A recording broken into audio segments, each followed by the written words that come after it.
tal amigos? Bienvenidos a nuestro segundo día de consagración, de preparación a la entrega total al Espíritu Santo. Hoy recordamos dos cosas importantes. La primera, la fidelidad a la gracia trae otras gracias. Ayer veíamos que la santidad es obra del Espíritu Santo. Y ayer veíamos en segundo lugar que el santo del día era la Sagrada Familia. Hoy veremos un santo muy importante, Juan Bautista. Vamos pues con lo primero, la fidelidad a la gracia atrae otras gracias. Ayer terminábamos diciendo esto, ¿no? La santidad es obra del Espíritu Santo y nos podemos preguntar cómo puede ser el Espíritu Santo, cómo obra el Espíritu Santo. Hay una frase iluminadora de San Francisco de Sales que nos dice: las inspiraciones son uno de los medios de los que se sirve el Espíritu Santo para guiar a cada uno en cada instante.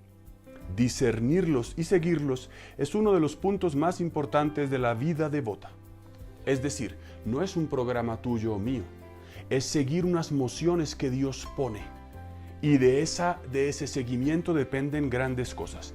Una primera idea: esas mociones, esas inspiraciones son necesarias. Porque a veces tenemos el peligro o de relajarnos en ciertas cosas que deberíamos en cambio trabajar, o de exigirnos y darnos duro todo el tiempo, no lo hiciste, tal, en cosas que quizás deberíamos simplemente acoger. Por ejemplo, podemos a veces luchar con todas nuestras fuerzas por corregir un defecto de carácter, mientras que lo que Dios nos pide es simplemente aceptarnos a nosotros mismos con humildad y paciencia. Es decir, seguir las inspiraciones significa no simplemente ir con lo que nuestra imaginación nos propone que debería ser, es ir un poco más al fondo. Si no seguimos, en segundo lugar, esas inspiraciones, fracasamos. Porque, hermanos, hay una gran diferencia entre lo que Dios nos pide y lo que nosotros nos imaginamos que nos pide. Seguir las inspiraciones es dejar un poco esa imaginación e ir realmente a la realidad. En tercer lugar, es posible que nos enfrentemos continuamente con la experiencia de no tener fuerza y voluntad para cumplir los mandamientos, para tener paciencia, para tener constancia, para tener orden. Pero cuando somos fieles a una pequeña inspiración, hoy debo sonreír.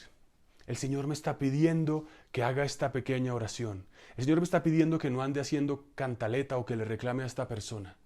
Cuando somos fieles a eso pequeño, esa fidelidad atrae otras gracias que nos dan fuerza para seguir adelante. No se trata, por tanto, de ponernos metas imposibles, sino de seguir aquello que Dios nos pide. ¡Ay! Dios me está pidiendo que haga una llamada telefónica, que me acuerde de tal persona, que le pida perdón a fulanito. Cuando somos fieles a esas pequeñas cosas, Dios atrae más gracias para nosotros.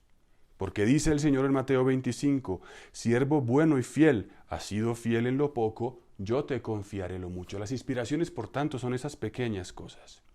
Luego, en cuarto lugar, dice San Francisco de Sales, cuando se aprovecha bien una inspiración que el Señor nos da, nos concede otra.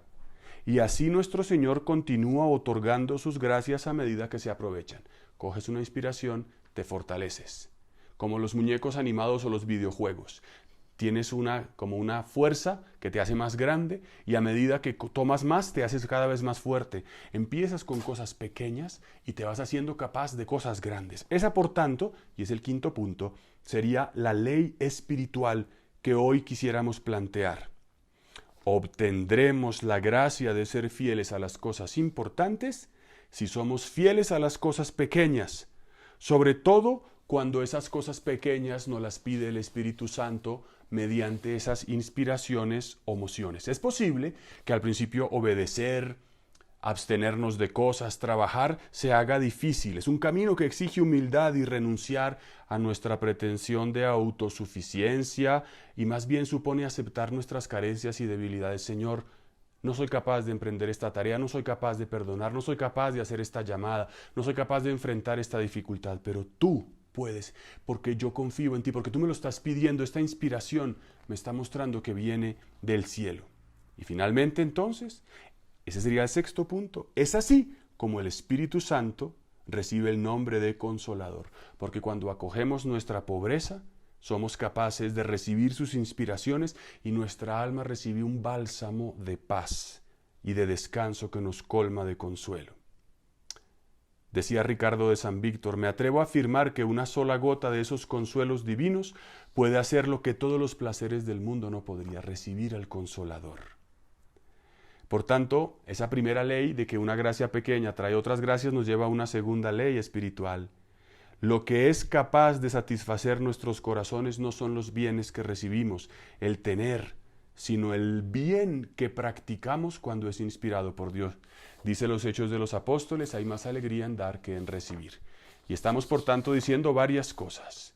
Las inspiraciones son necesarias. Si no las tenemos, podemos fracasar. La experiencia nos dice que una nos lleva a las otras.